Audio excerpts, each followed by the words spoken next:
What's up, gang? So, the engine.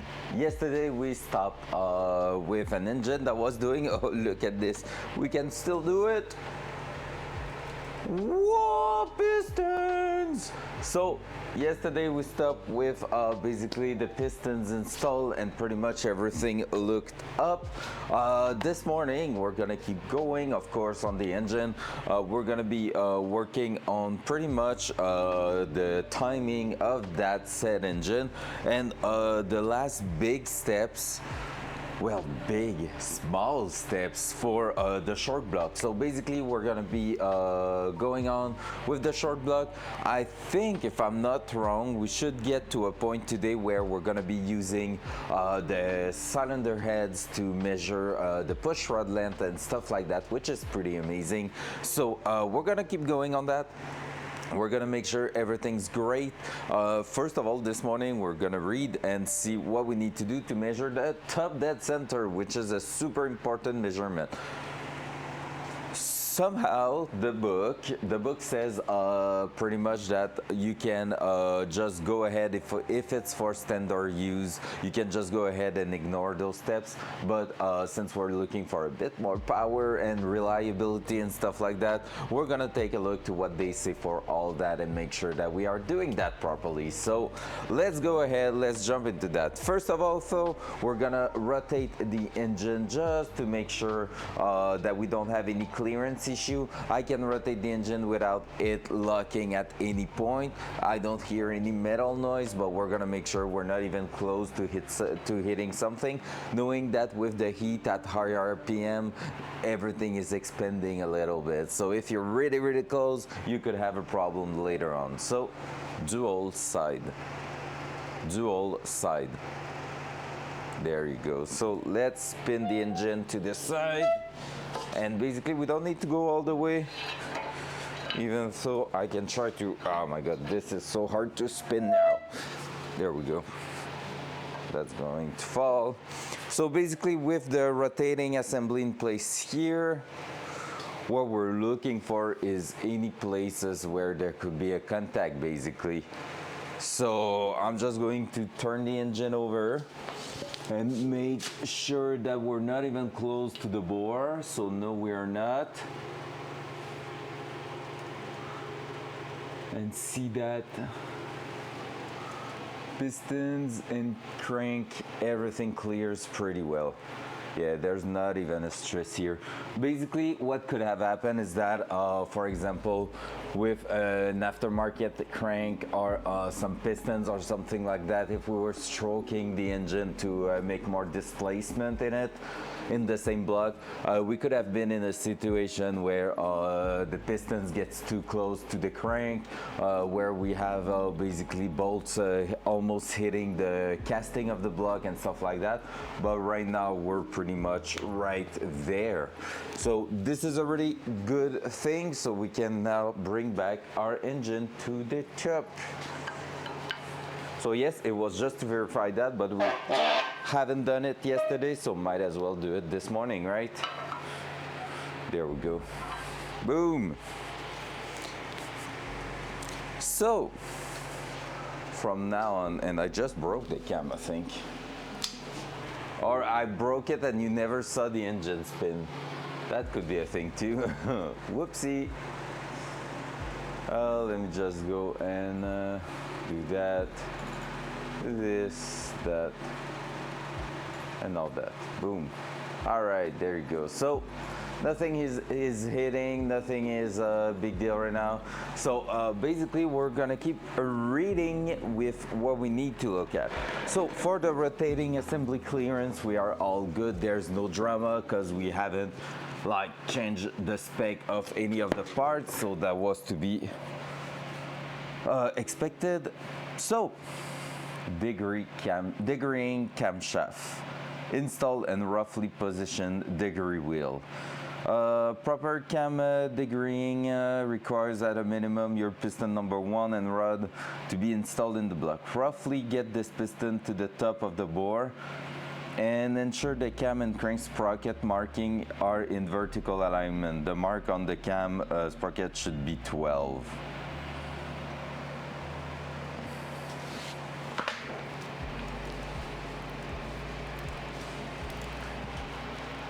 12. All right. To obtain a stationary reference point to the degree wheel, install a pointer. If one is not provided with your degree wheel kit, you can cut a coat hanger and bolt it securely to the front of the block. Sharpen the tip for best accuracy. Install your degree wheel onto the crank snoot. Some specialized crank turning tools have a provision to attach the wheel built in, but you can also use your old crank bolt to hold it. Adjust the pointer and or degree wheel so as it indicates 0 degrees. So that's what we're going to do this morning. We have that big thing here. So this is what they call a degree wheel. This is way too pricey for what it is, but hey, part of the game, I guess. Oh my god, it's cool. So it's really cool. So here we go. This is a degree wheel basically, guys. This is what will allow us to just go ahead and install that on front of the engine and get a top dead center alignment there. So we're gonna install that precisely, but first of all, what we're gonna try to find is a bolt to put in the front here, and that we're gonna be able to attach a piece of metal wire, so it's gonna be used to indicate where we need to. That is threading in there, so let's see if I can get that to sit flush. No, I cannot. Shoot. Because basically we're looking for a place where the bolt's gonna sit flush, and we're gonna be able to just go ahead and thread that. Oh, I know what they are. They are this part here, I think. The bolts for the top, that will make sense. 2, 4, 6, 8, 10. Yep, this is what they are, and it is a perfect fit if there was a gasket and a plate. Okay, so yeah, so basically what I'm saying right now is that we're gonna find a bolt that threads in the front of the engine and sit flush, so we can put a piece of wire, and then we're gonna put our wheel, our degreeing wheel, that will basically help us determine the exact top dead center and not just like an approximate one, because basically not that I feel like it's not going to be the thing that's gonna change a lot of things for us. It's really just a matter of knowing and having the data, so if we need it at the dyno, we're gonna be able to get that. So that's the rear block cover. Timing cover bolts. That could be a good place to look for the bolt we are looking for.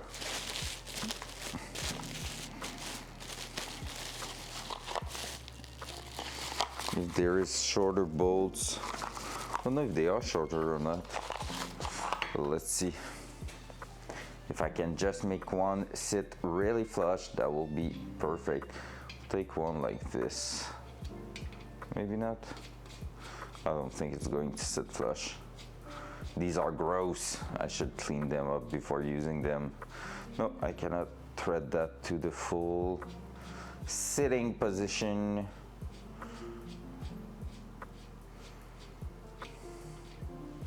Because basically once we're gonna be done, we need to make sure that we're not touching at all the wire.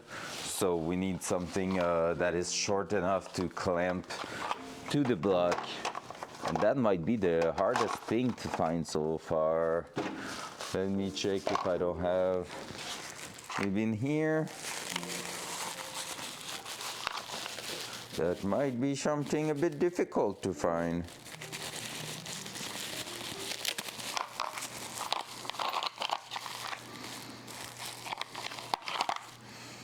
That's too small. This is exhaust, I think. I'm not even sure. Bolt, coil pack. Oh, coil pack bracket. We are not even talking about that. All right, what are you? Oil pump pickup plate. Nope. Still a no pair. Headers. Nope. All right, mission of the day, finding a bolt. Otherwise, I might use, oh, I know what I could do. I could use those bolts over there and just use a bunch of washers under them. That will match perfectly with that. That will work quite nicely, I think. Yep, let's try that actually. Actually, if I'm using like that, oh, this is threading together. Okay, so basically I have that here, dual side. There you go. So basically I can thread that here together, and now that's going to fit in here, and I'm gonna be able to squeeze it, to squeeze the piece of wire right under it. So perfect. All right, that's a good thing. And now let's install our wheel. So I'm gonna need the wrench to remove that bolt at the front that we use.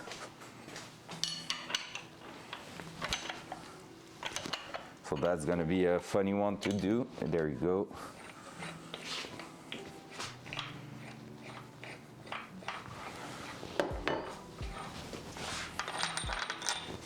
There you go. And now we just throw that through here and install that right there.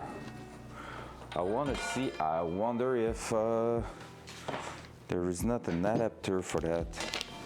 I think there is. I think that you are the adapter for that bolt to make sure it is centered. Yes, you are. So there's some washer provided with that, so that's pretty cool. Because otherwise it will basically be sliding all around. So I'm gonna put the spacer adapter there so that we are perfectly centered.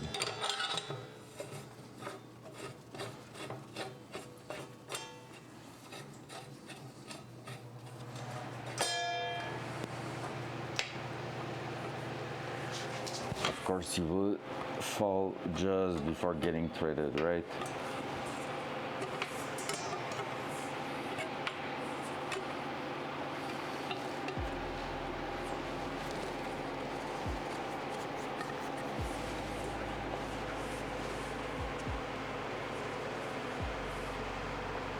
There we go. So now I should be able to just there.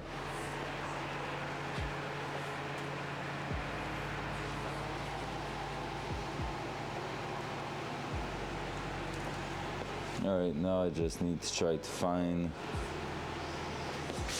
that dot. There you are. So top dead center will be around here, so I need to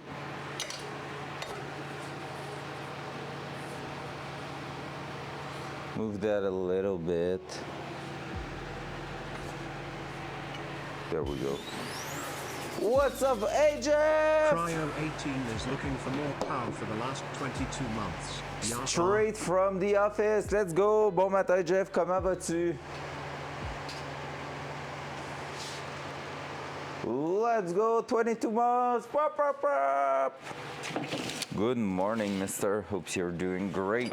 Oh, I've played to Tarky so late last night, man. Oh, mistakes were made.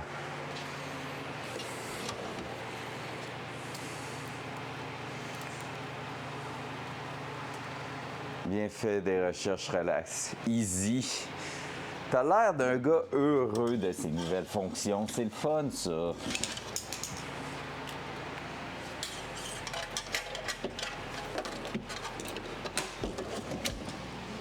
Shh. Too much Tarkov. Is there such a thing as too much Tarkov? All right, so here, guys, we're gonna be pretty much holding that on that screw there, on that bolt, and we're gonna be going on and twisting that behind so that we can just make it super tight. And then it's gonna be a matter of coming in here and not touching that anymore to get a proper measurement like so. So we're gonna be cutting that, aiming that straight to the good position here. And that's gonna be our rough positioning for that. So let me grab the pliers too. And that one here. Oh, it's hot. The crew's in the place. Watch out, fuckers. Ay-ya-ya, ay-ya-ya, ay-ya-ya. Good morning. Let's go.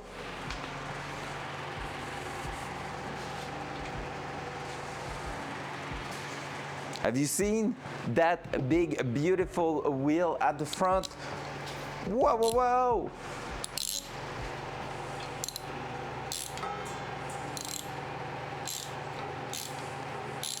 So right now I'm just going to make sure we are solidly mounted here so that we won't have a lot of play on that. There we go. And now with the plier I bring here, do that.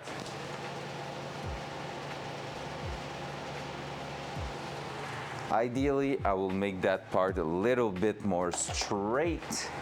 So let me try to work that out.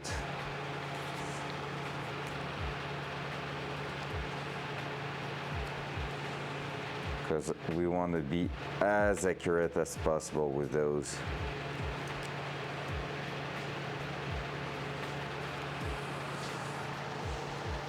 There we go.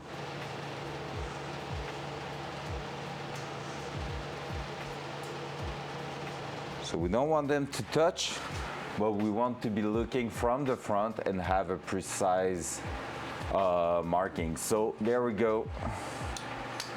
This is how all the YouTubers I'm watching are doing it, okay? Let's close the light. I said close the light. Boom, so our little piece of wire here. I ran a scav this morning at the extract checkpoint fence. Another scav goes, hey scav brother, give me a kiss. VoIP said, I would rather kiss Kila. And he said, ooh, I give her girl. Never heard something that sounds as virgin as that. This is top virginity, protection power activated. Protection spell activated. Ew. Hit her with the U. That's freaking funny. Poor guy. So you can see pretty well that our piece of wire is straight on the 0 top dead center. So now we have a wheel that's properly installed and we're gonna be able to pretty much measure our top dead center. I was like, you would rather kiss a dude? Okay, then bye. Well, I mean, there's nothing wrong with that. He does what he wanna do. But that little scabby boy, at least it's better. It's better that than go make me a sandwich. You scared him. He was like, a girl's talking to me. No, no. What am I supposed to do? I never went that far. Are we basically in a date? Holy shit. Just 2 scabs extracting and he thinks you're in a date. Let's go. That will be a special. Some specialized crank tuning tool have a provision. Okay, perfect. We done that.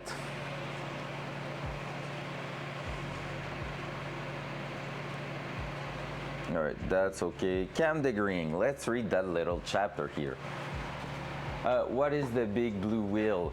Oh, so the big blue wheel is just a 360 degrees wheel that cost over $100 for no reason. This is a like aluminum with just a good looking thing, but basically it helps a lot. I ordered a first one, but it was small and wasn't fitting with the bolts. I was like, oh, that's why it was cheap. And yeah, so basically what we need to do with that is you see here you have the TDC. TDC means means top dead center.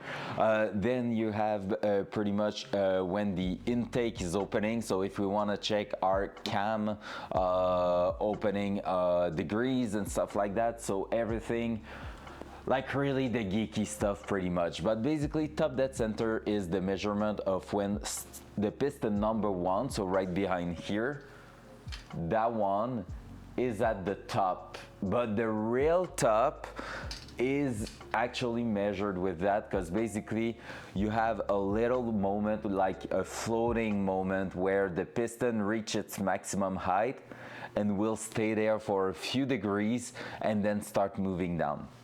One thing cool with that wheel is that usually they are more into the 14 inches, I think, and this one is like 18 inches, which makes it more accurate, because the further away from your pivot point you are, the more accurate you're going to be when measuring your things. So right now we're going to use that to pretty much mark with a pencil the wheel, and we're going to see when we are entering the top dead center and when we are exiting it, and then we're going to make the average, and that's going to give us our true top dead center, so our true TDC. So right now we made it we just went with the average there that we can find, which means the cam sprocket at the back is looking at the 12, and our piston number 1 is at its top, so we align the 0 with that. So we should be moving a little bit back here, a little bit forward, have 2 marks, and can accurately mark the top dead center there. So manufacturer specifications are normally shown in a so-called cam card included with your camshaft. In addition to listing lift and duration, the crankshaft angular position at which valve events occur are also given. If you have a custom application for a specific cam, you may wish to second guess the cam designer's choice and have valve events occur sooner than the recommended crank position listed, or in the alternative, delay them. Advancing or retarding the cams in this manner can alter characteristic of the engine power and torque curves. Advancing increase low and mid-range torque at the expense of top-end power, while retarding will have the opposite effect. LS engine equipped with VVT do this on the fly, yielding the best of both worlds. While the term cam degreeing often refers to the actual alteration of cam phase with respect to crank position and the resultant fine-tuning on the engine power band, it also can refer simply to the verification of valve event timing as compared with a cam manufacturer specification. Regardless of whether alteration or simple verification is being done, high-performance application using camshaft with large amount of lift and duration must go through the degreeing process right now, since the phase of the cam determines exactly when and how much the valves are open. When the piston is at or near top dead center, verifying proper piston to valve clearance is impossible without first degreeing the cam. This way, any necessary changes can be made to the valve train and or piston if this clearance is insufficient. Alteration that could be far more difficult and costly if their need were discovered later. All right, so basically that means we're gonna make a little bit of math this morning. So who said high school was useless? But yeah, we're gonna be measuring everything here. One thing I wanna know is, and that's gonna be a Google thing, so let me check that. I wanna check what is the lift on the engine by default. Because when we're talking about lift, basically you have two well, many things happening in an engine, of course, but if we were to think about something really specific, first of all, you have the top dead center when pistons reach its maximum height travel, which is a super important thing. And usually that happens really close, and you can see it here. Exhaust closed at top dead center, after top dead center, intake open before top dead center. BTDC and ATDC, this is what they mean, okay? And basically what we're looking at here is that in this range here on the wheel, so that range where the 0 is up to 20 degrees, up to 20 degrees here, the top dead center must occur in that range. Otherwise, we are close to when the valve is going to start opening on most camshaft and stuff like that. That being said, you then have two things: the rotation in the engine creating the movement of the piston and the valves, but you also have the travel there, and that's what they are saying in the book. It's basically that if you are putting an aftermarket camshaft like we did, we kind of want to make sure that if the intake opening happens really soon, before the top dead center, so before the piston reaches its top height right there, well, we want to make sure that at this point there won't be a moment where the valves start opening and it hits the piston, and that can be verified with the second variable there, the lift being the distance in inches that the valve's gonna travel. And I say inches, but it's more in inch because basically it's under an inch. I think ours is on the exhaust side 0.6 of an inch and 0.58 of an inch on the intake side, if I'm not wrong. I'm gonna have to take a look at this, but the cam card is inside. However, I sent it to Jeff, so I have it on my cell phone. Hey, so yeah, exactly.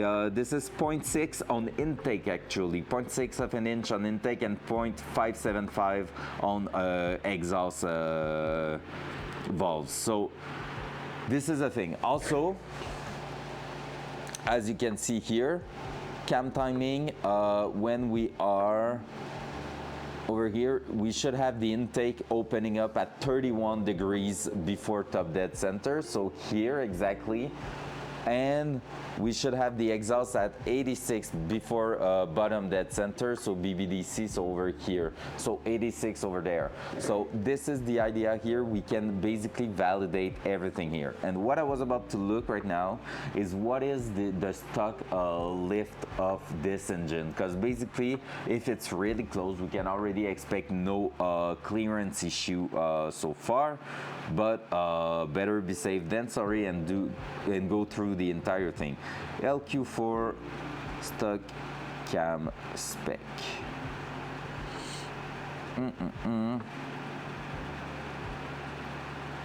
All right, so LQ4 engine block.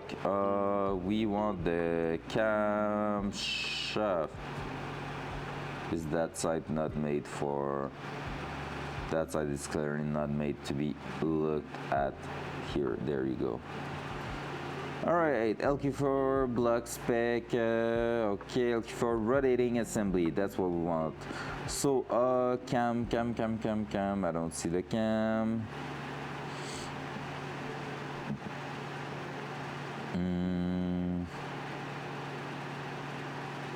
Cam specification, alright, so duration is really lower. Okay, see, valve lift. Intake and exhaust, we are talking about 0.467 on the intake compared to 0.6 of an inch. So we are at 0.46 of an inch on the stock application and 0.6. So we are adding pretty much like what, no, more than that, 40% more valve travel. So there's gonna be more air and fuel getting in the engine, and we are adding almost 0.1 of an inch. Yeah, we're adding 0.1 of an inch on the exhaust side. So that's quite crazy, honestly. We were close, yeah, not 40%. We're adding 25 to 30% more opening on the valve. So no worries, Hawk. But yeah, basically that means we are validating if we're gonna have valves hitting on those pistons. Normally, and the more you know on that too, normally This is why we have cutout in those pistons. It's to allow a little bit of overlapping. So if we're putting like a stronger cam, when the valves start to open, it can get really close to the piston without hitting it due to those fly cut in there. So that could be a lifesaver eventually. All right, let's keep going. Let's keep reading. Cool. So how to go about alteration? Auto factory and stock replacement timing set only allow the camshaft to be installed one way, making adjustment of the cam angular position with respect to the crank impossible. Many aftermarket sets provide sprocket with multiple keyword and marking to enable such adjustment.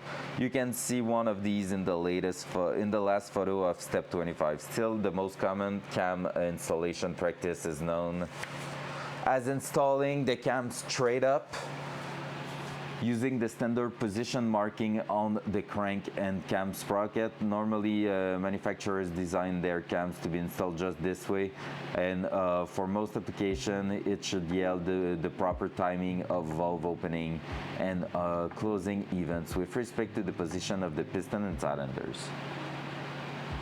Okay, that's a lot of info. Even if no such alteration is desired, it is still advisable to double check that the timing of all valve even match up to the spec provided on the cam card. Go through the verification process. This ensures that all parts have been manufactured correctly. And we are not just referring to the cam lobe. For example, while the marks on the cam and crank sprockets may indicate top dead center for the number one cylinder, the trueness of these marks is one thing that will be verified. In addition, the process helps prevent human error in cam installation.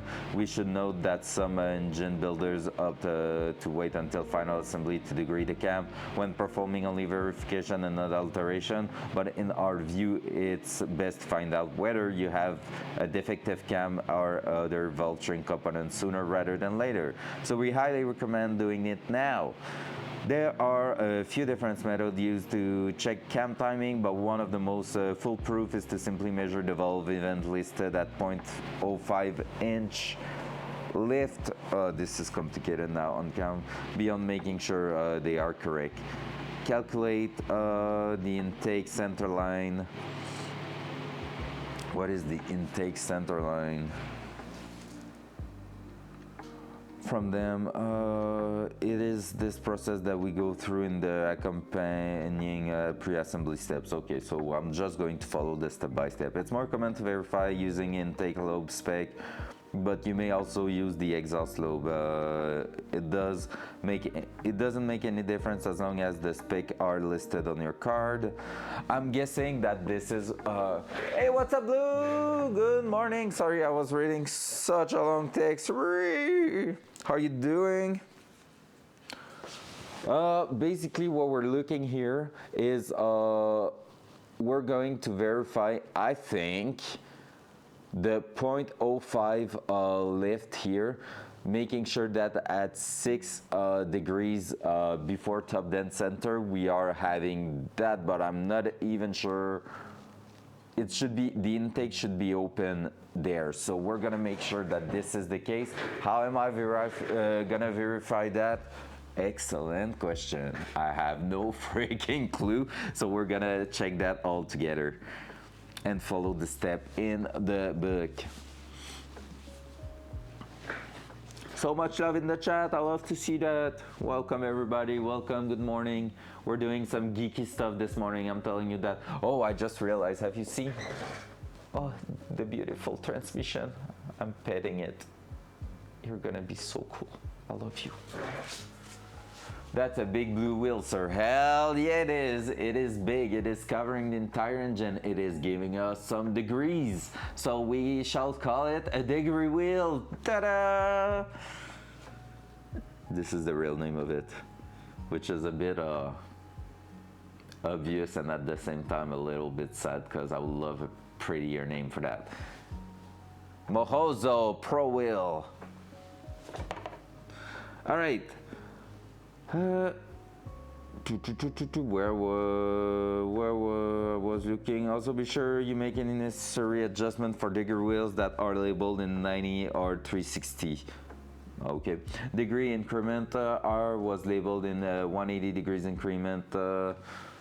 We are in 180 degrees increment. Perfect. As a final note, all cam degreeing procedures shown in this chapter are illustrated as applied to non-VVT-LS engine. Perfect, this is what we have. Thought both the processes of verification and alteration are theoretically applicable to engine equipped with VVT. Some modification to the procedure will be required if you're planning on performing any sort of cam degreeing with such engine. Variation on the cam degreeing tools and techniques shown in step 21-25, that's what we're going to do right now, are possible. For example, you may wish to substitute a deck bridge with a dial indicator in lieu of TDC stop. Perfect, that's what we're going to do. This item will also help you measure piston to deck clearance. Okay. Clearance when calculating compression ratio. Oh, we will calculate a proper compression ratio? Well, not true at all. Well, it's gonna depend. I need to find what is the ditch on those pistons before. The instruction included with your digger wheel kit will often list other permissible variations, such as performing the process with the cylinder head already installed. Keep the following in mind. During cam degreeing and other cam-related process, when both the crank and cam sprocket marking are in the 12-hour position, this indicates top dead center of cylinder number 1 at the firing position between the compression and power stroke. When the crank sprocket marking is at 12, but the cam sprocket marking is at 6, cylinder number 1 is at top dead center between the exhaust and intake stroke. Some timing sets may be different, and if you have any doubt, call the timing set manufacturer or just watch movement of the cam lobe to verify. Oh, that's where we were pretty much lost lately. Hey, Jeff is back saying hello to everybody. Yes, he's fine. He's not working in an office, so he has time to drop in here and say hello. That's amazing. Instead of pulling wires through some brain dead job. All right, find true dead center. Yes, find the true top dead center. We must now determine true top dead center for cylinder number 1. This is the industry standard for the crankshaft being at 0 degrees. Install your digger wheel kit's top dead center stop.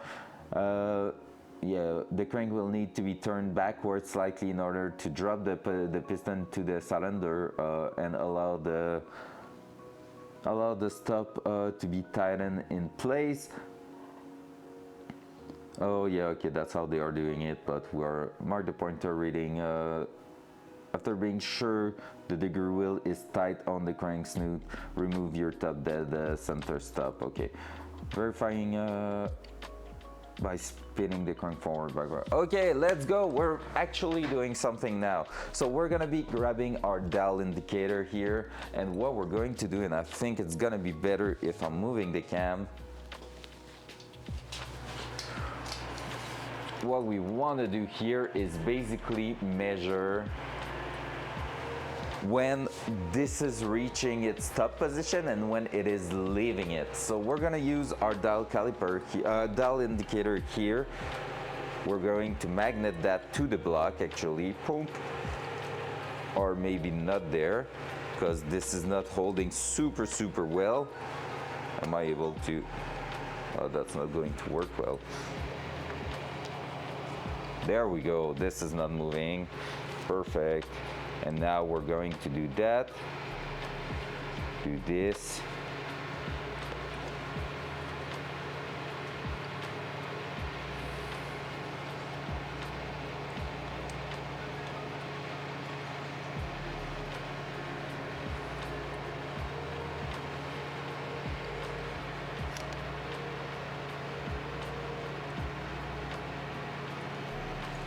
There we go.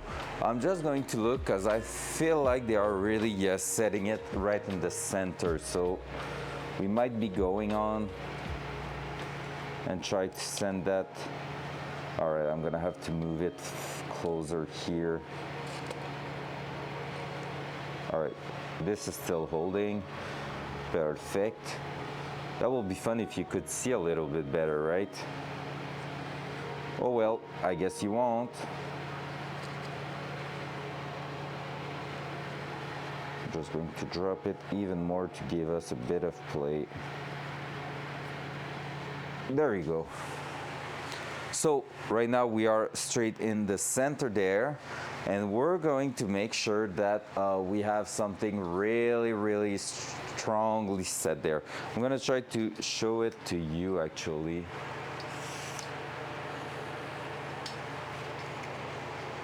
There you go. It's gonna be hard to see absolutely everything. Can you see at least a little bit? You can see a little bit the needle, you can see the top of the piston and everything, so that's not too bad. So basically here, what we're going to do is to pretty much start moving our thing. So I'm just going to reset it. Property. So knowing we are probably really close to the top dead center, we're gonna do that. And as you can see right now, I'm leaving that. So what I wanna do is to see where I'm stopping to go up. So around here.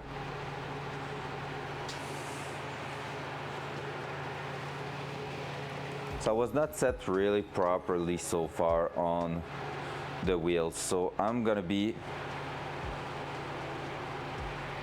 I think I'm gonna be resetting a little bit the wheel. So I'm just going to do that.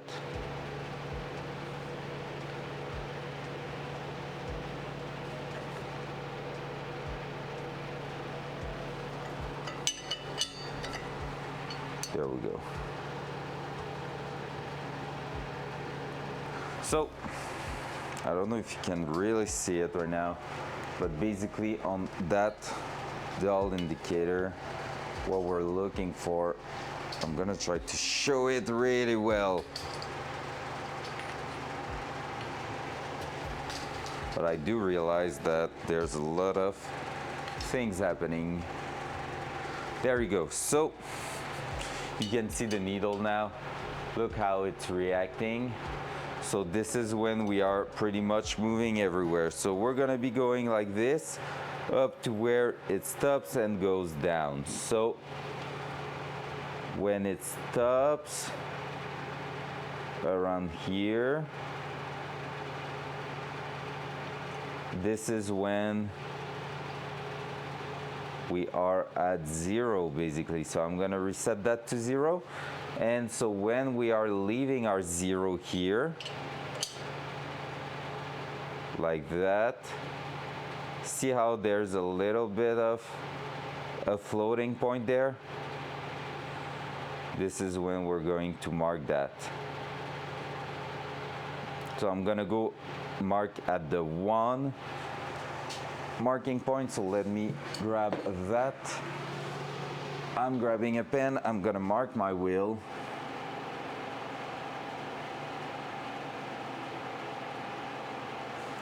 Right there. So if you want to see what I'm doing, basically it's really simple. Yeah, honestly, that's a really fun thing to do, Blue. I really enjoyed those kind of geeky stuff. No, like we said. So basically here, I just mark on the top here with a little black mark. So lining up with my piece of metal wire. And now I'm gonna do the same thing, but when leaving the actual position there. So I'm gonna go back to my 0.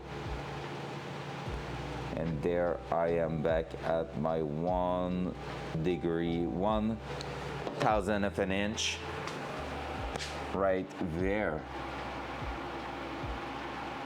So here, so basically the floating moment I had right there was between this and this.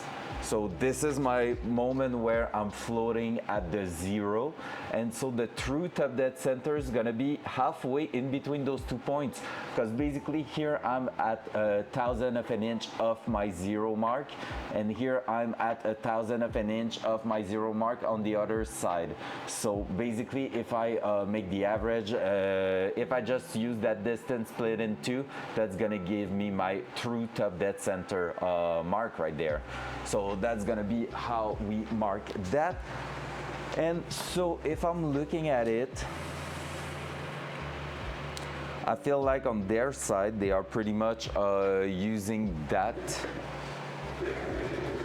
to set it up like so, like that. So let's say this is our true top dead center, and there I should be bringing my 0 and lock it in place. So I'm just going to read to make sure.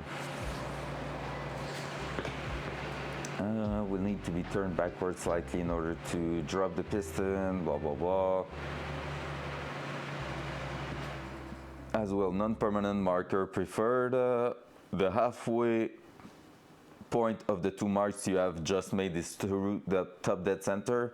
So make any adjustment to the degree wheel position on the crank to get this halfway point to the 0 mark. Verify by spinning crank forward and then back again, making sure the pointer indicates the same number each time the piston hits the stop. All right, perfect. So yeah, so we didn't have a stopper, but that's okay because we don't want it anyway. And basically just with the dial caliper, this is our true top dead center. So now that piece of wire, we need to make sure we're not touching it anymore because we are really in the middle here. So basically I just went and we have like 3 spaces, just a touch more, so on both sides. So it's pretty much bringing us right around. And now, is it? Yes, it is moving everything because I need to make sure this is happening. We're gonna remeasure it just to make sure. So at 1, yep. At 1, yep. And so here we are in the perfect top dead center there.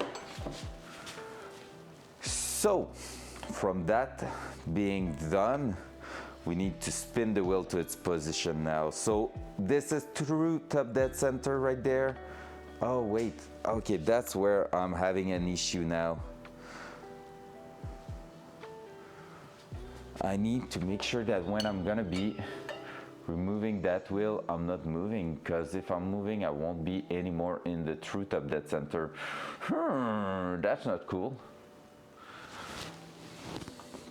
Or actually, I can just bring that back to 0. It's quite precise. We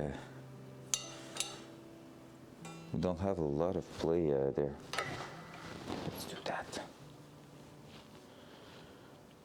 True top dead center.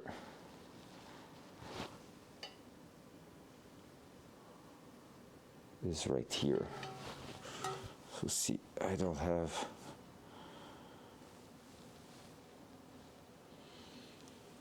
So I'm also looking at my wheel.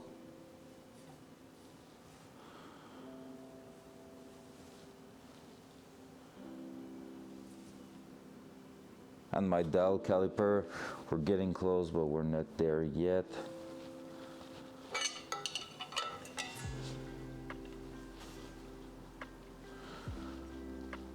All right, there we go. Now the ideal, so I will be able to remove those marks eventually.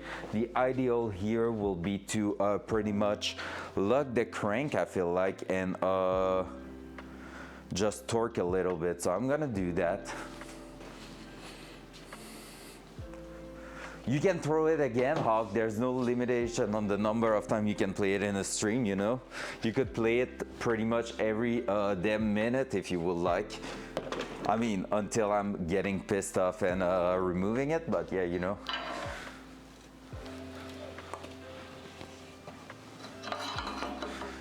Just a little bit, okay? Nothing crazy. We just need to make sure it's not moving anywhere. That bolts can be torqued up to 150 feet per pound, which is quite a lot. So we won't reach that, no worries. Let's lock it in place there. I think the best will be that. No, I maybe have fucked it up.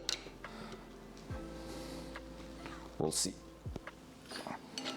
So I just need to be able to turn on both sides without having an issue there. We'll see.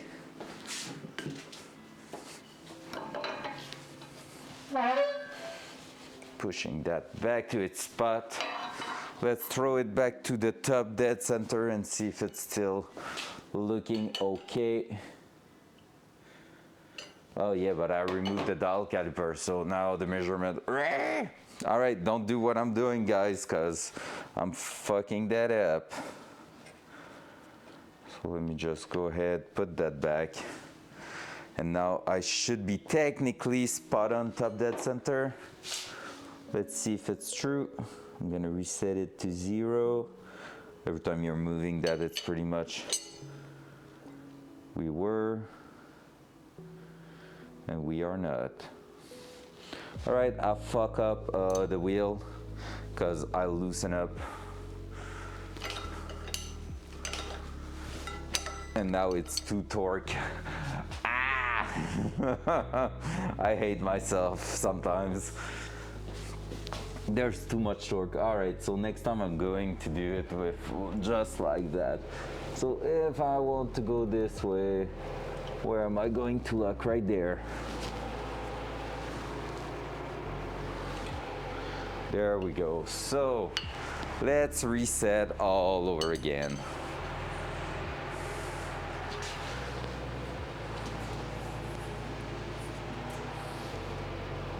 So if we are trying to move that to the top dead center, it will be somewhere around there.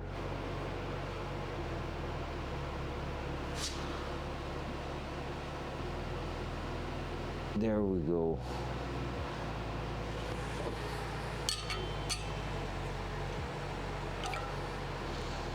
Somewhere around there. So if I'm resetting that again, yep.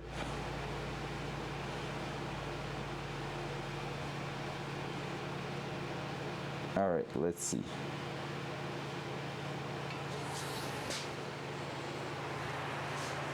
I'm gonna mark it again.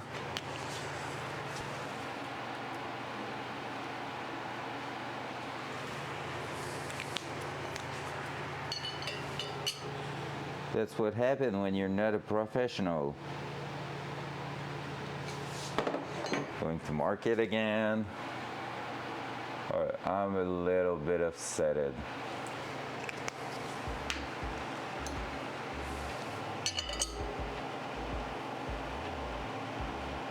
True top dead center achieved right there. So this is our true one. Now we need to move the wheel. And now we can tell that it already moved. No, we're still at 0. We're okay. There we go. So if I'm moving that, no, I need to make sure.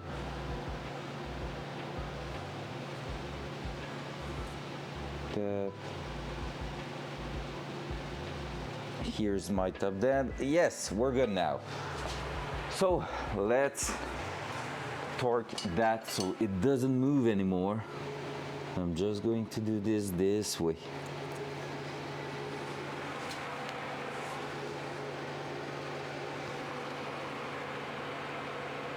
There you go.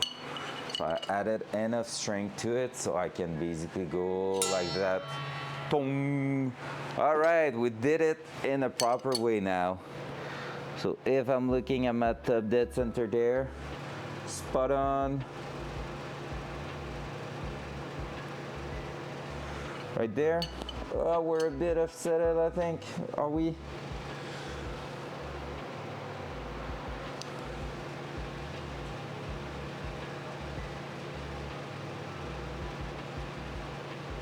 This will be pretty much it. We're pretty much good, but what we can do now is just move that piece of wire because we know exactly where it is. There we go. Boom. All right. Now we have a proper top dead center mark. What I might be able to do to remove those. Is it going to get removed with that? Oh hell yeah, mineral spirit doing this job. I'm gonna remove the marker mark here, making sure I'm not hitting that wire. So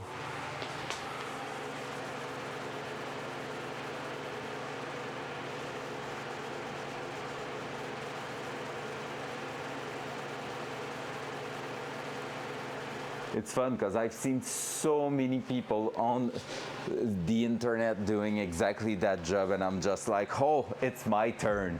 I'm finally doing it myself. It's so cool. All right, so the true top dead center has been achieved. We have torqued the bolt at the bottom here at the center to make sure that, so that big one is torqued enough so we can move it on both sides without worrying about it. We are top dead center here at 0, 0 on here. Yep, perfect, perfect, perfect. Everything checks out right now, so we are happy. Let's keep going.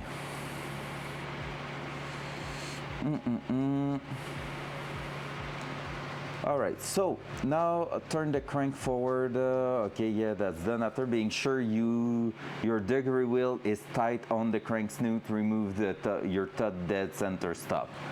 That's where we are at. So right now we just pretty much done that. That will be removing that pretty much that step. So let's put that aside. That tool is now one of my favorite. The dial indicator, it's so precise, like 1/1000 of an inch.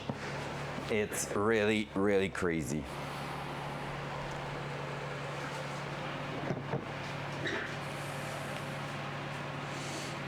Now, lubricate and install a lifter into cylinder number 1 intake position. Nearest lifter board to the front.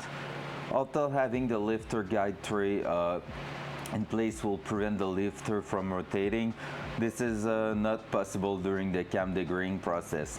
The tray holds the lifter so tightly it won't allow it to fall back onto the base of the cam. Unfortunately, fortunately, thanks to the roller design on it actually will self-center itself as you slowly turn the engine. So, lubricate and install a lifter. Are we going with the old one or a new one? Oh, the old one are disgusting because they were not covered. All right, that's a stressful part. Well, not really, but there we go. I'm gonna show you what we're going to do. So basically what we're going to do right now is put in the holes in here. The first one that you cannot see on the left, we're gonna put a part that is the lifter. This is what communicate and basically transform the rotation of the cam to a linear movement. So I'm gonna show you one, if I can just put my hand on them. So give me a second, I just need to find them back. Need to find my big ass BTR box, I think. These are the push rods. It's not that are piston rings, not that. This is a tool. This is not it. This is some brake lines. This is my pulley. So many things. This is going to the ground because I don't need that right now. These are my springs that we're going to need probably today. This is my piston tool, piston ring tool. Spark plugs, so many things. Holy moly. What are you? set of wires. Did I bring them over there? No, not at all. Now remember seeing them not so long ago. This is Mishimoto, we're not looking for that now. This is a pulley, we're not looking for that now.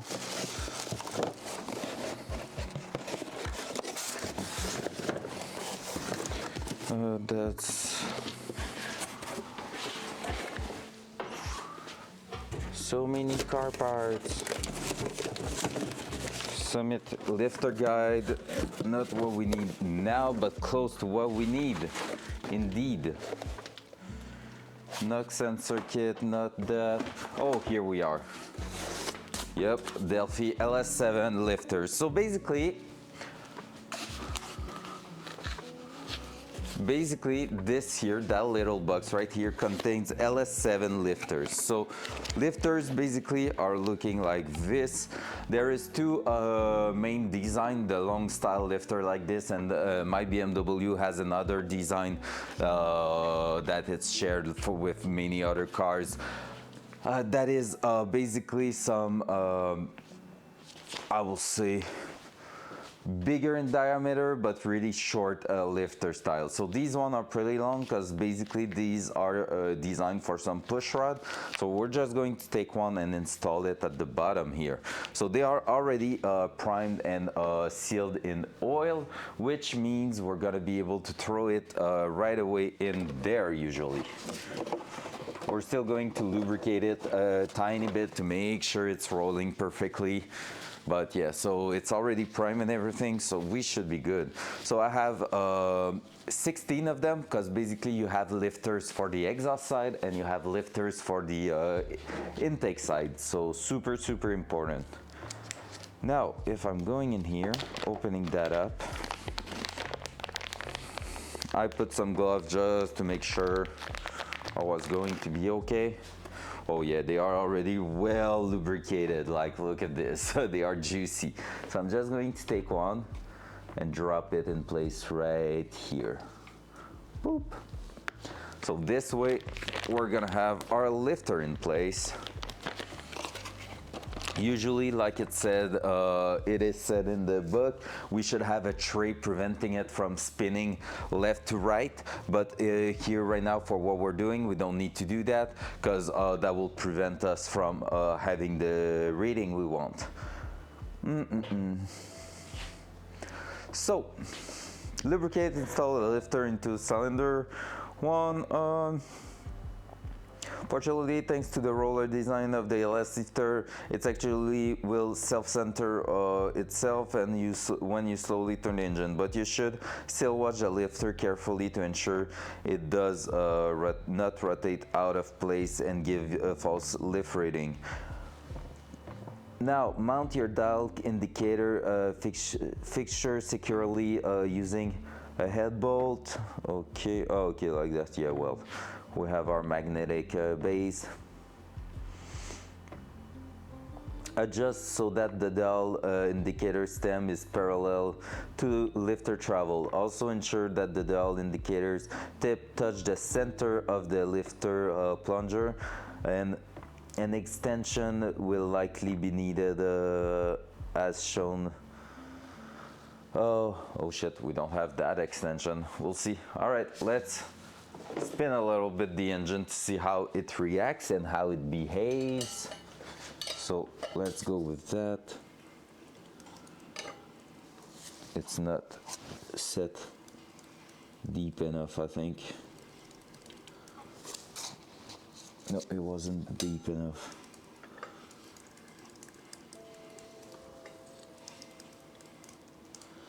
Ah, it's not falling back to its place.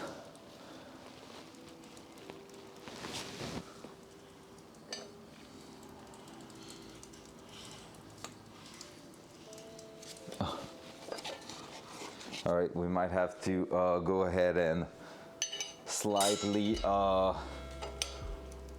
work on it to make sure it is. No, I need to make sure I am still in the proper set mark, like so.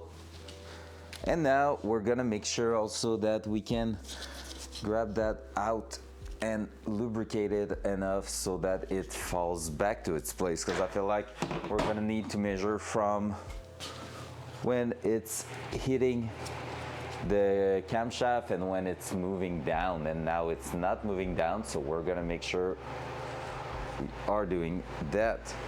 So let's lubricate it. Let's lubricate that hole actually also.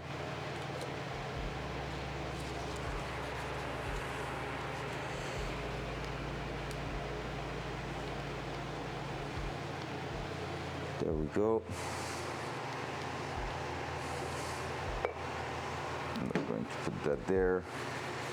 There we go. So basically I'm just lubricating the sides of the set lifter just to make sure it wants to travel up and down in that hole. And I'm gonna make sure the wheel is looking in here so that we won't have any problem for it to roll onto the cam. There we go.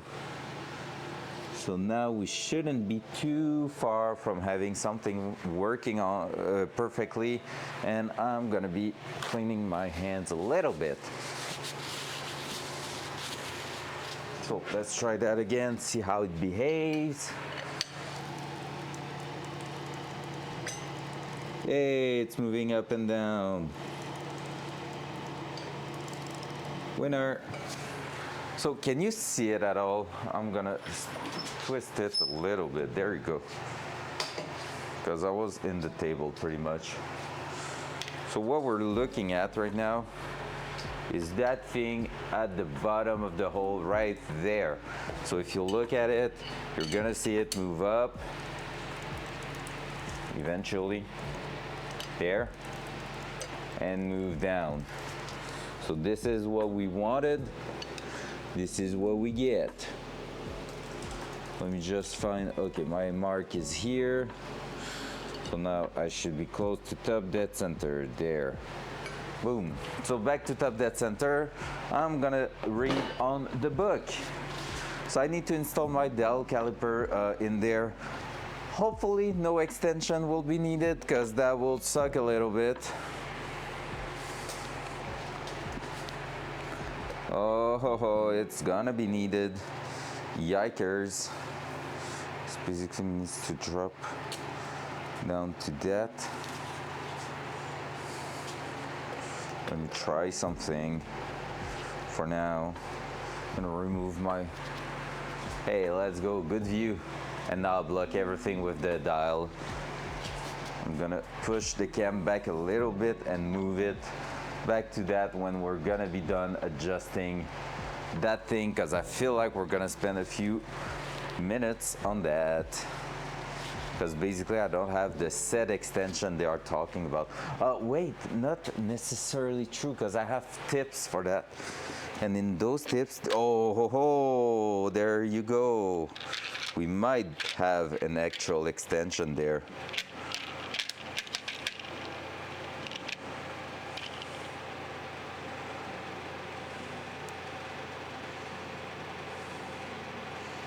Not as precise, but seems pretty good, because basically I can change that tip and extend it.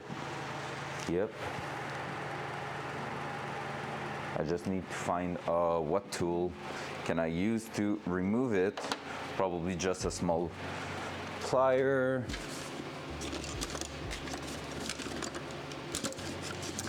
Like that. Nothing too crazy, nothing that will destroy the tip of it.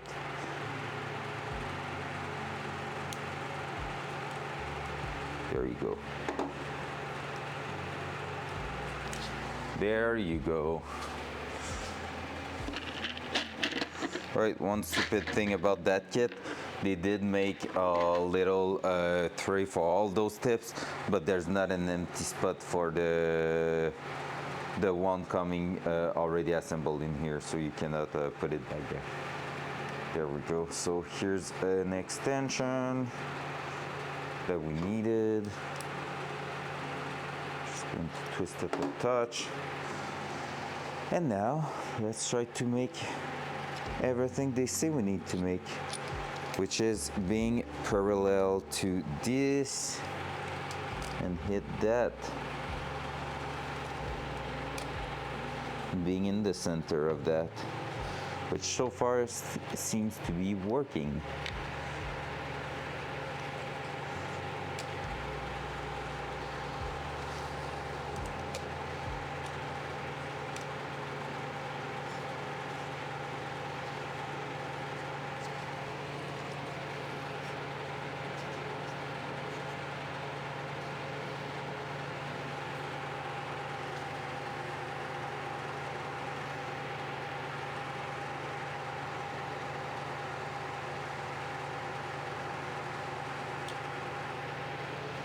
Alright, the thing I don't like is that I can see it move. So we're gonna try to make sure we are not having a bad reading there.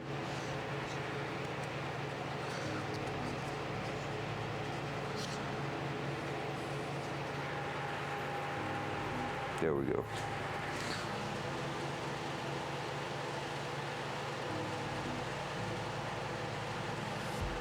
There we go. So from there, we're gonna be measuring all that. Coffee time.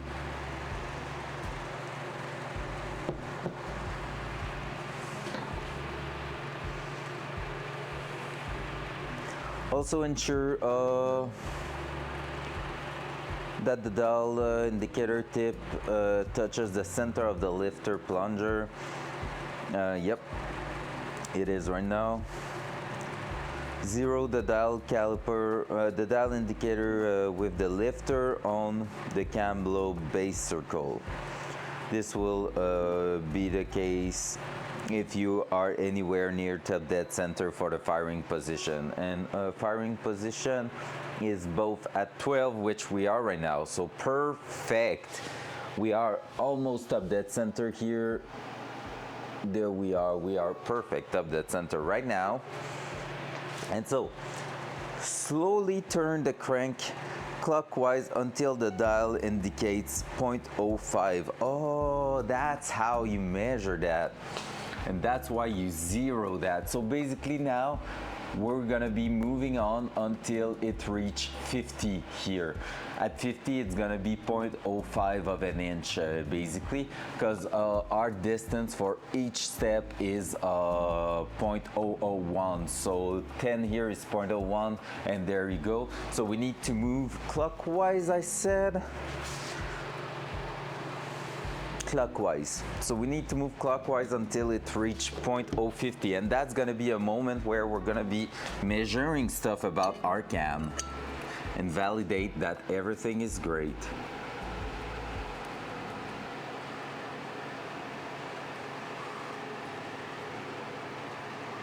That's taking a long ass time. Oh, there we go. Here we go.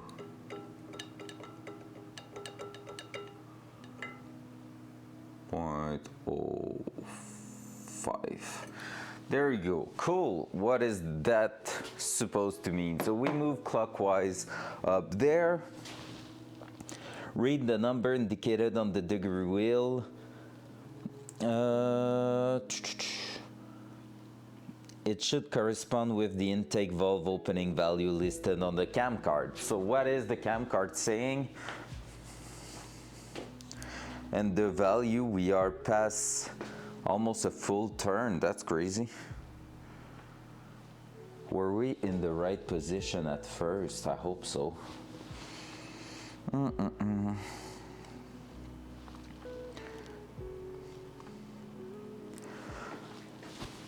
Spot on. All right, okay, so yeah, no, it's working. So basically, let me close the light. So I've moved and we have both in one view, which is fantastic. So we move almost a full turn until that indicate 0.05, so the 50 on the dial indicator. And basically here my reading is 6.3 degrees basically. And when looking here at the cam card, So that cam card here, 0.05, whoops, 0.05 right here, basically mean intake 6 degree before top dead center. We have the TDC, the before top dead center is over there. We are at 6 degrees. So this is working.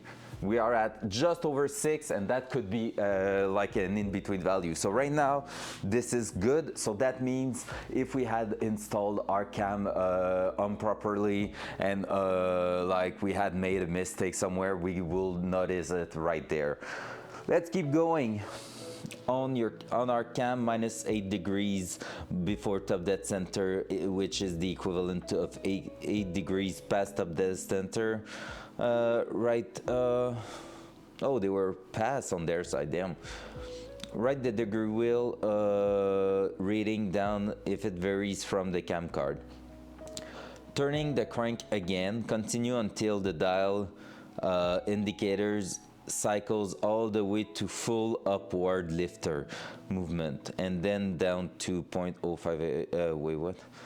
Upward lift, okay, and down to 0.050 again. Note the degree wheel rating at this point. In our example, it is, what it is, 6. We're gonna be doing the duration of that.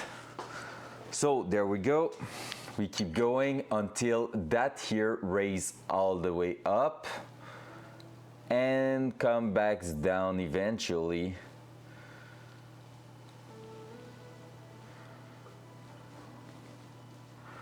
Whee! So there we go, and we need to come back to the 0.05 here. There we go. So here we are reading 161 degrees pretty much. 160, 161, something like that. So I'm gonna note that. Is that matching to anything here? Nope. So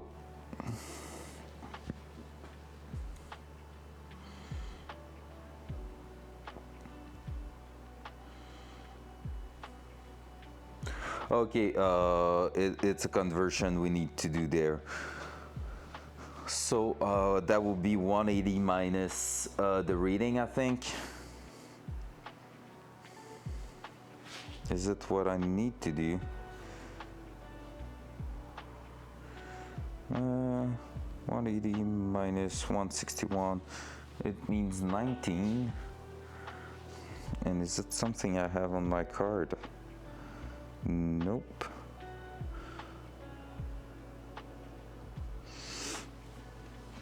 All right, let me try to read that again. Yeah, we are, okay, we have those measurements in black actually.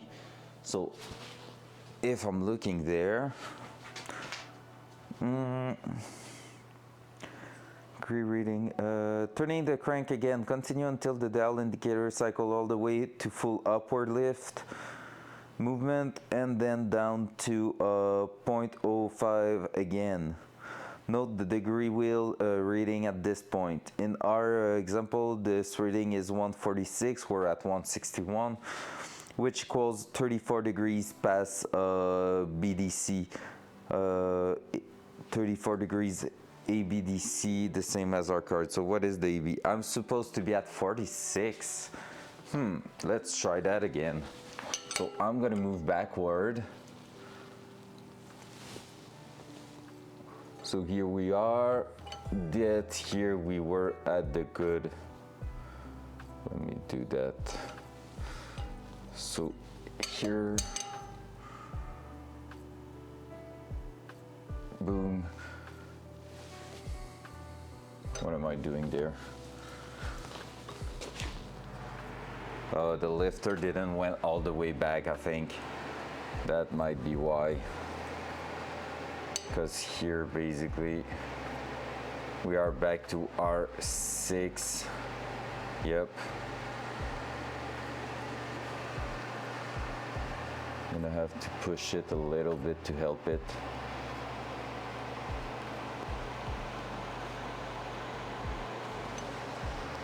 And come back to that one. That will make more sense. So here,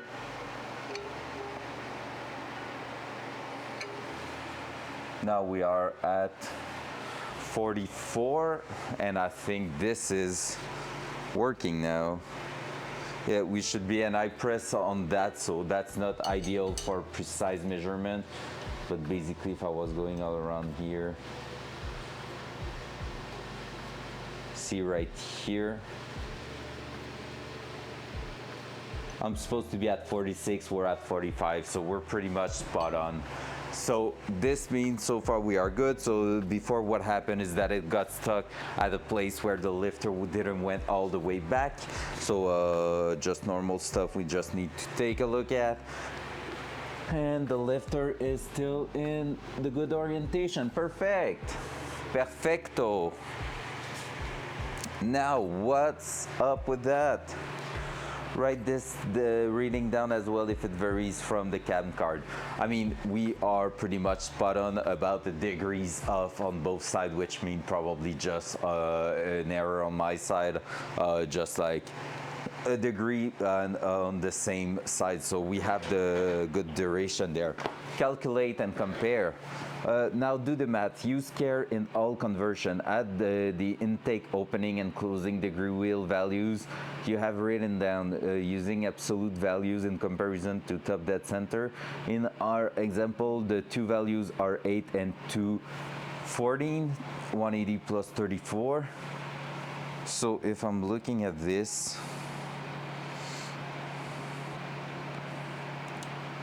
so I was at 6, and they say absolute value, so it is the 6 plus, what do we have here, 145, pretty much 146 technically on paper. So let me try something. So I said 6 plus 146.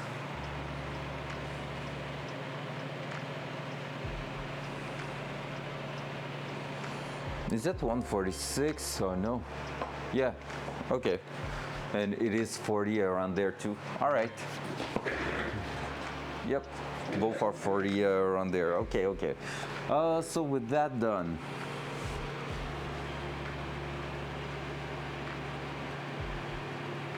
dividing this number in half yields the intake center line, in our case 111. So on my side, it should be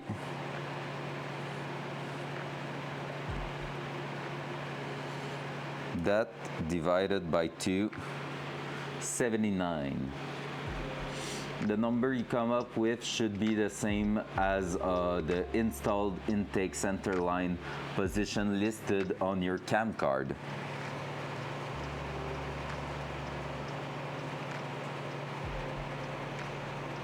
Where is that? Opens, closes. Where do I have center line? Lobe center line. I'm at 110 degrees here, so yeah, I'm at okay, they are there. Wait, what?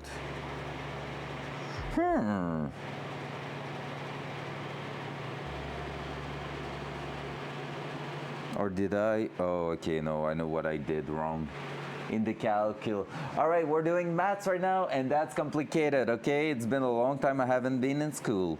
So basically, it's 180 plus 46 and plus our first 6 degrees. That divided by 2, and that's not the way you do that. It's like this, divided by 2, 116. 116, is it a value we have here? Why am I not even, like, I'm using their own values and I'm not getting the right thing. I'm supposed to get 110 and I'm at 116. Wait.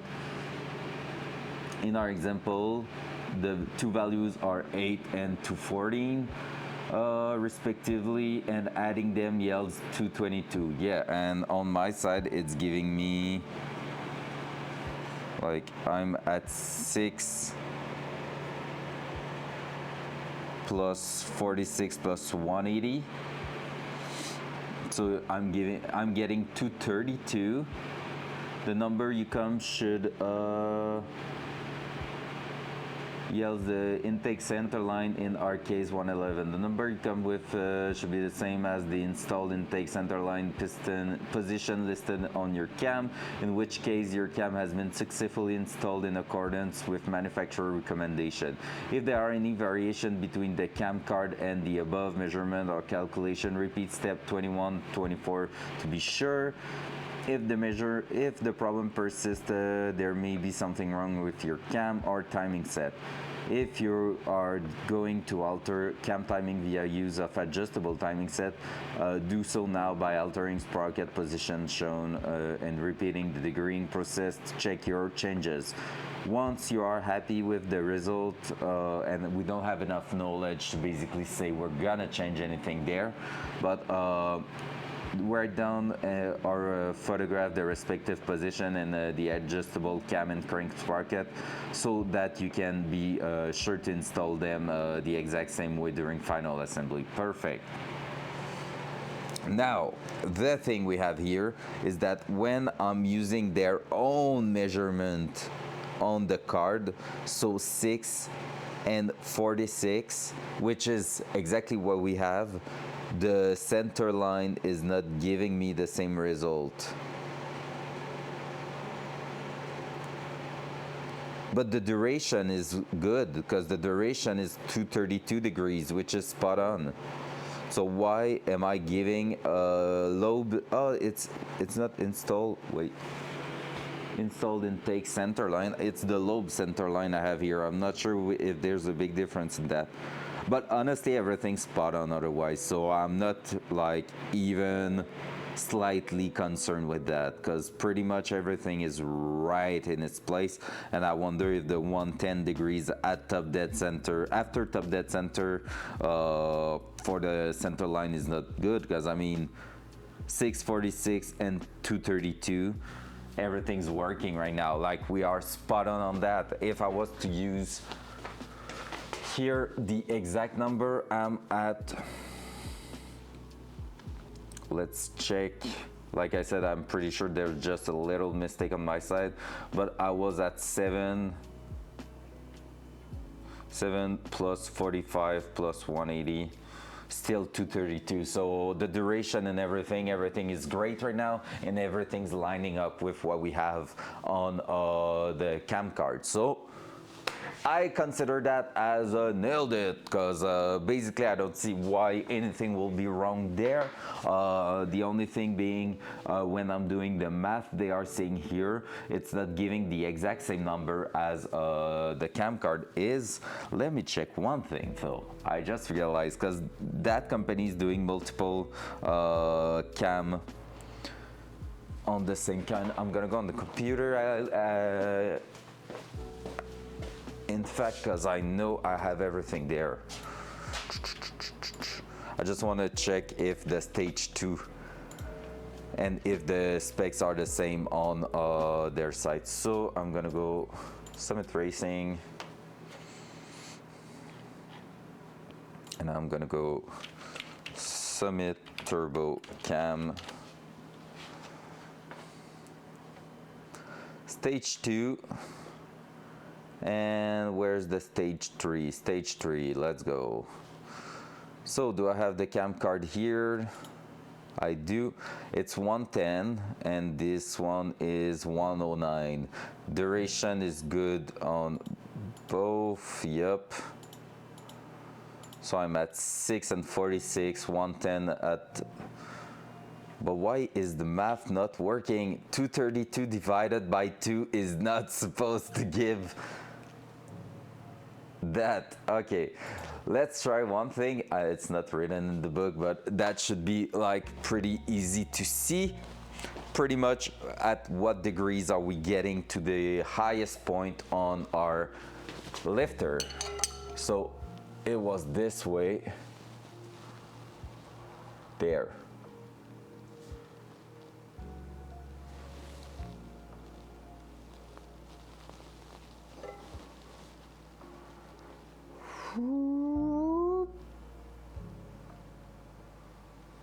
There. So where's our center line?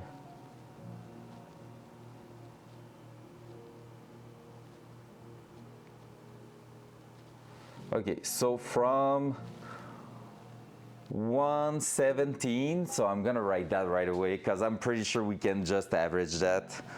So 117, because basically we're looking where is the top of the lobe, and I'm pretty sure it's gonna be 110 like the card says.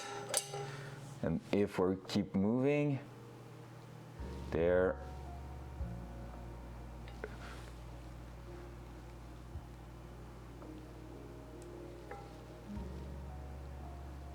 There we go. So at 90, the middle of 90 and like almost 120 is pretty much, oh, it's one of,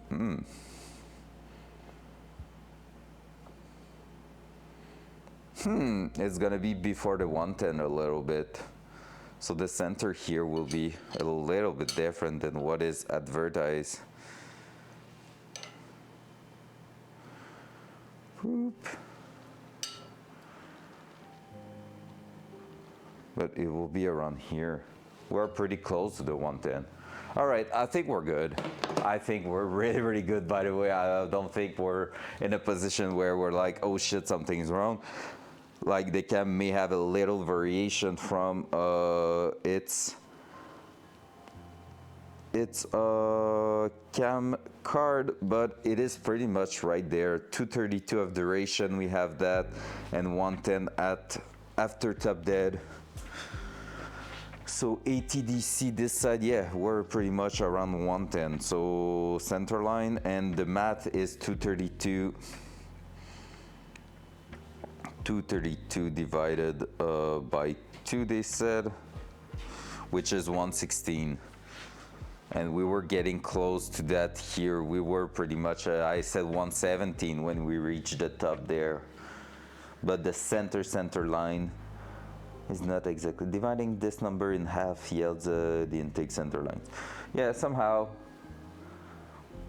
it doesn't check out with the cam card and the math they are saying in the book, but I'm gonna trust that since everything else is good, we're good to go. Like the cam has been designed to do that. And by the way, did you know Summit Racing cams are grounded by Cam, which is a renowned company for cams, so that's really cool. 25 done. 26, note, if your machine shop has already assembled your cylinder head, or if you are using a set of pre-assembled aftermarket heads, skip ahead to step 29. We're not. Bone stem, seals and spring seats must be installed during the next few steps. Everything's done there.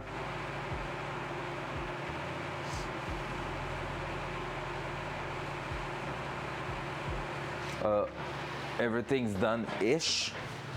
I think the seats, the spring seats are in that bucket there. I'm gonna have to look. Okay.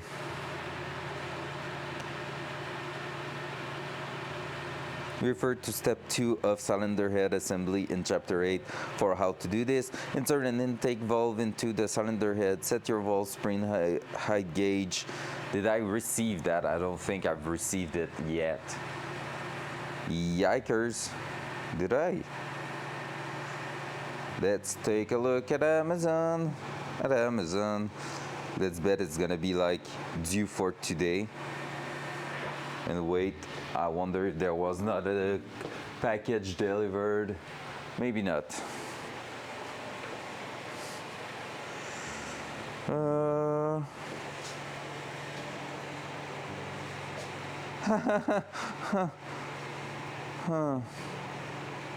Your packages may be lost.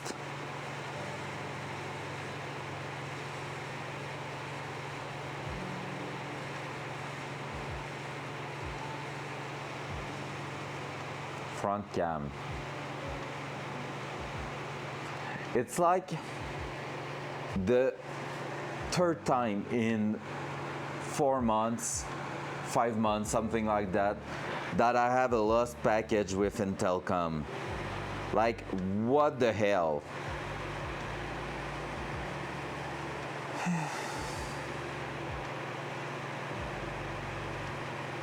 I can get it for this Friday, but that sucks, to be fair. That really sucks.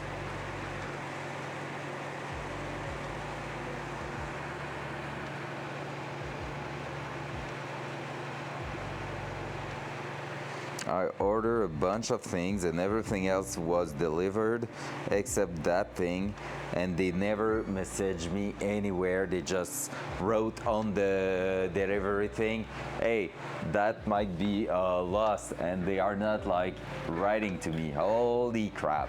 All right, so let's take a look. What are we missing now to do? Because I think we are still able to keep going on another few things, but for the valve train, it's gonna be not for now.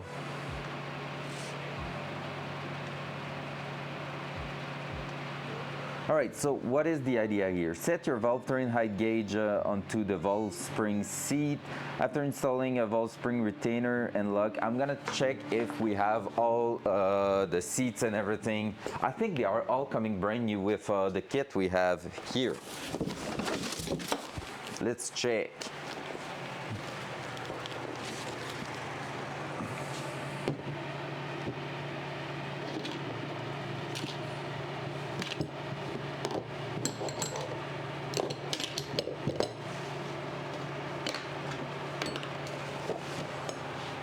I'm bringing you with me.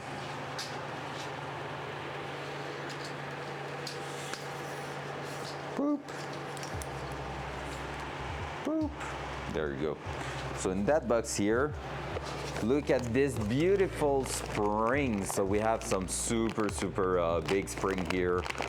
Basically these are some dual spring that are packaged with, did I just hear the parts people screwed you over a bit?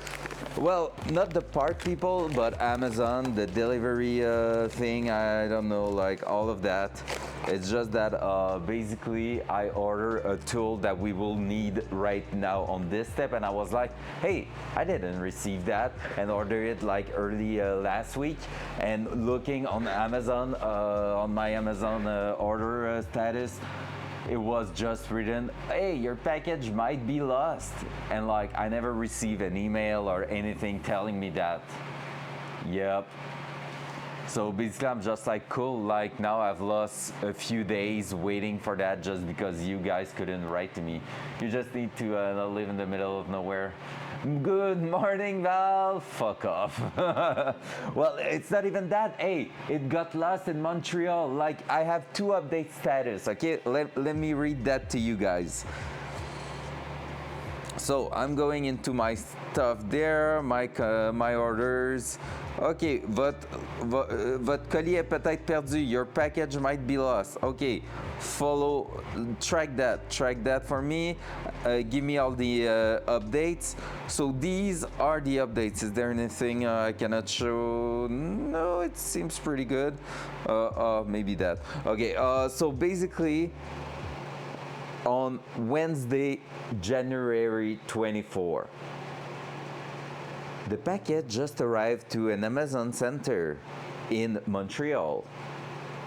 On Thursday, January 25. The package just left the Amazon center. That's it. That's the only updates I have for my freaking thing.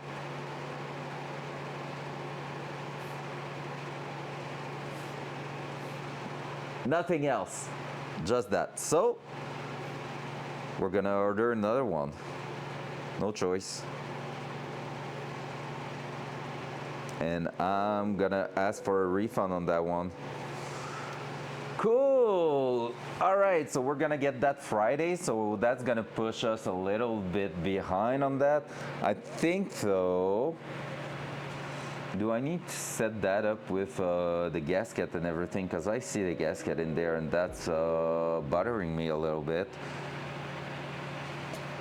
But I mean, we're getting there, but hey, I just don't want to unpack everything. So we're gonna check a little bit here. So here we're gonna have our tool coming by for that section of the book where we're gonna be installing part of the stuff here. So we have the seats, we have that I don't even know where it's going and stuff like that.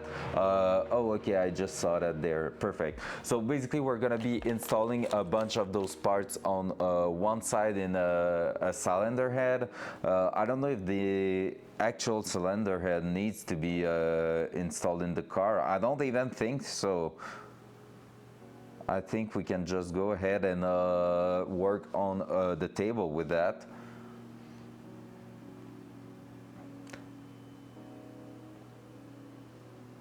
Okay.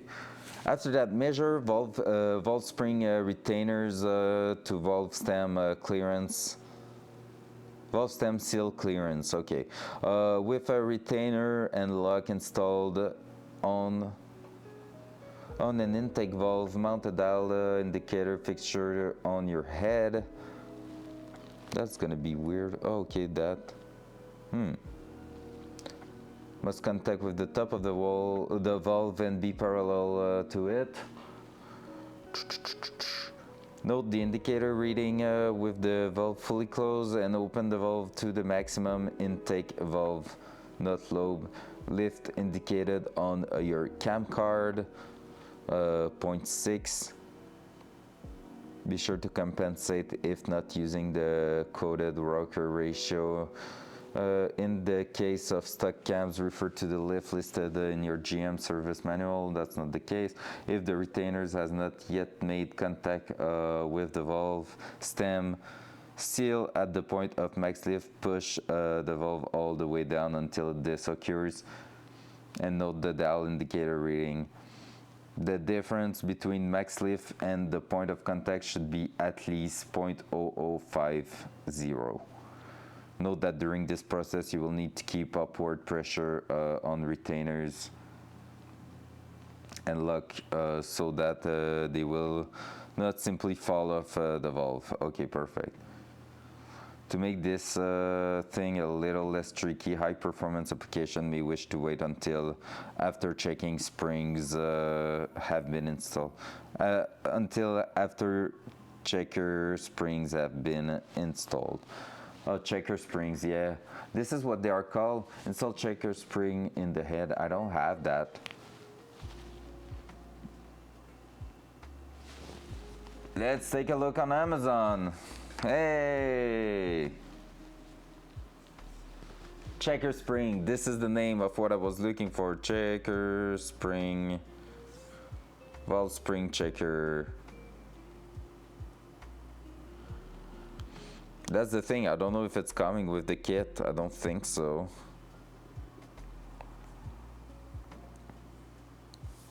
LS.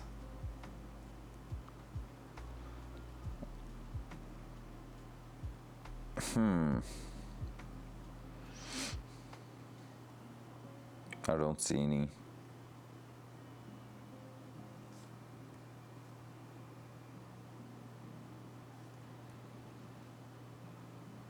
Why is there so many?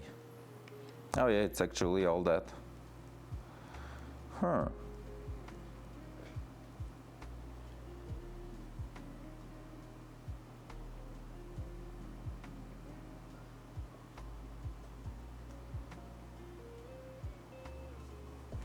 Alright, so seems like I can order a bunch of those.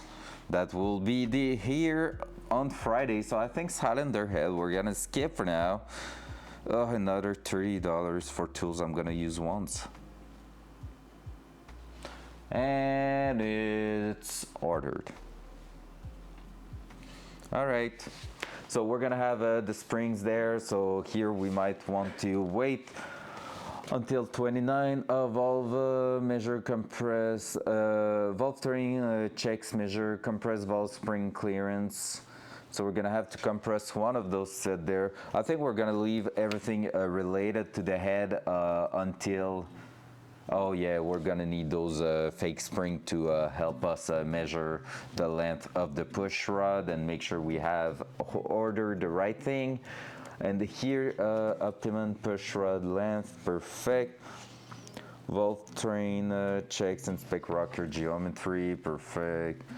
And we are now here with the piston ring fitting. Oh, that's gonna be painful. That's gonna be a hard one. So basically we're here and now we are getting into that super tedious the super tedious part of basically gapping our ring. So we're gonna have to read that properly and we're gonna have to make sure we're doing that properly because we have, and after that final assembly, let's go! So this is like one of the last big thing we have to do. And honestly, I'm getting a screw up this week because of that tool's not delivering. Let's see. Total seal tool here. That thing here, I think, is it? No, not this one. Let me check. You. I'm gonna bring those. And basically, what were the two best words that could see final assembly? Sorry about the tools, so that's main. I mean, part of the game, there's worse than that. It's not like we cannot do anything else or we're really that screwed. Like, we're just going to push a little bit further, but yeah, I mean, I think we have an entire day just gapping the rings, because basically we have that grinding wheel here that's gonna be used with that little thing here. And basically what we need to do, if you want to see how it's done, last picture at the bottom here. So basically we are using that to push the ring on both sides at the same time, so clamp it this way and turn the grinding wheel. And just to give you an idea, for boost application and stuff like that, it's gonna be like in between, it's gonna be in thousand of an inch for every single ring. And just to give you an idea, we have 8 piston, 3 rings per piston. So 8 times 3, 24 rings to grind. So that's gonna be taking a long ass time, and we have to check them every single time. So that's gonna be a fun little thing. So basically we are going with the genuine GM piston ring. So nothing crazy here, because basically they work. We have what we need in here with those pistons. And yeah, we just need to make sure we are doing that properly. So we're gonna take a look at what is the recommended gap for all those. So as you can see, 3 rings here. So yep, there's one thing with that engine is that the pistons has, how would I say that, they have different thickness for each ring. Like, this is usual, but what I've seen is a lot of 1.5 inches for the bottom one, 1.5 millimeter for the bottom one, 1.2 for the top one, 1.2 for the top one. In this case, we have, like, I think it's 1.2, 1.3, 1.5, something like that. So I had to look quite a lot for them before being even able to order anything. But yeah, so from now on, we're gonna be working on those, and we're gonna try to basically gap them in a way that they are ready for boost. I'm planning on running a maximum amount of boost of 15 psi. However, it seems like the 15 psi value is pretty much a breaking point between going from one size of gap to another size of gap. So I feel like we're gonna be gapping them just a tiny bit more to be ready to 20 pounds of boost in there, just in case, pretty much. Like, it's really just going to be since we're here, might as well prevent that. But honestly, it's quite crazy, because just to give you an idea, when we're talking about gap, I think, if I remember correctly, and we'll check, but the gap for the piston rings is 0.02 one for 15 psi, from 8 to 15 psi of boost, and it's 0.026 I think for 15 to 20 psi of boost. So the measurement is really close, and I can't imagine how you can easily screw up with that tool here while grinding those. I'm guessing they are pretty resistant and takes a few turns, but it's gonna be like turn per turn on that thing, and like see how much material we're removing each time. For now, I'm gonna remove the dial indicator here, and yeah, what time is it now? It is 12. I feel like that's gonna be a good place to stop. Yeah, honestly, I'm kind of in between of about starting the piston rings or leaving that here for today and going on that tomorrow. It's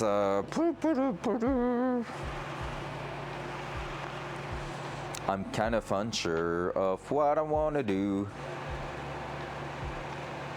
because this afternoon I cannot go past really like 3:30 or 4, because basically I need to go to the school earlier today to prepare the class, because I need a software I don't have the license for at my place. So yep, I think guys, today I'm gonna leave it right there, and I'm gonna be going on the piston rings tomorrow and on Friday. So this way, if we're going over Friday, we might receive our tools in time, and I'll see. I don't know what I have planned this weekend, but I think it's pretty like straightforward weekend with not much planned into it. So I might be doing an extra stream this weekend too, if I'm feeling like it, just to basically go ahead and push on all those things we need to do, because I really want next week to be the final assembly. I want to paint the engine block at the beginning of the week, and after that I want to, because basically here we need to disassemble everything, clean everything again, and then we can move forward. So we're gonna be cleaning the engine block first when everything's gonna be disassembled, because we want to paint it. So I'm gonna paint everything here, and in the meantime we're gonna be washing all the rest, and we still have a few upgrades to do. So honestly, I was hoping for next week that we have an engine done, but I think it's gonna be a close call. I'm not sure at which point this is gonna happen or not, but we're gonna be close. So hell yeah, front cam, there you go. So I don't even know where the mouse over there. So guys, thank you again for being here. Thank you for being with me during those crazy moments where we are doing some magic right now. Look at that, I've never done that before, and it's just looking so great. I really enjoy that. It's so amazing. So tomorrow for sure we're gonna start on piston rings, and after that I'm gonna go check some videos this afternoon to be ready mentally to do that, because it seems like quite a big job. And yeah, after that we're gonna be preparing the end of this pre-assembly procedure and go ahead and work our way around. So I'll see you guys. Thank you all. I love you all. Ready to build a plane next. Oh, that would be insane actually. Don't give me ideas like that. Or maybe a rally car. Okay guys, bye bye.